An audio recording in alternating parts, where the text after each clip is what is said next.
ஓரளவு அந்த ஃபேமிலியாக பார்க்கும்போது உண்மையாக நம்ம மதுரைக்கு போயிருக்கோம், அங்கே ஒரு பஞ்சாயத்தில் ஈடுபட்டிருக்கோம், அந்த பஞ்சாயத்து இப்போ என்ன தான் நடக்க போகுதுன்னு பார்த்துடலாம் அப்படின்ற ஒரு ரேஞ்சில் அப்படி கொண்டு போகிறாங்க. அண்டு பாண்டியராஜ் அவர்களை பற்றி நம்ம கண்டிப்பாக நிறைய இடங்களில் பாராட்டியும் ரெகுலராக நடக்கிற விஷயம் கனெக்ட் ஆகிடும், ஓகே. பட் அதே கண்டென்ட்டில் நீங்கள் ட்ராவல் பண்ணி ஆடியன்ஸை எங்கேஜிங்காக உட்கார வைக்கிறதுன்றது சாதாரண விஷயம் கிடையாது. அண்ட் இந்த படத்தில் நிறைய கேரக்டர்ஸ் இருக்குது. காளி வெங்கட் இருக்காங்க, அதுக்கப்புறம் மைனா நந்தினி இருக்காங்க, கட் பண்ணிங்கன்னா இந்த பக்கம் வந்து யோகி பாபு இருக்கார், ஆதித்யா கதிர் இருக்கார், கல்கி இருக்கார், பாபா பாஸ்கரன் டீம்னு ஒருத்தவங்க இருக்காங்க, ஆர்கே சுரேஷன் டீம்னு ஒருத்தவங்க இருக்காங்க. இப்படி லிஸ்ட் ஆஃப் டீம்ஸ் போயிட்டே இருக்கு.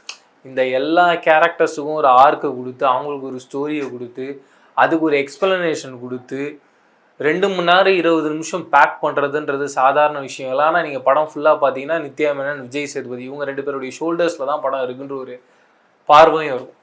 இப்படி பிக்சர் பர்ஃபெக்டாக சரியான ஒரு ஃபேமிலி ட்ராமாவை பயங்கர பக்காவாக கொடுத்துருக்கு ஒரு படம் தான் இந்த தலைவன் தலைவி.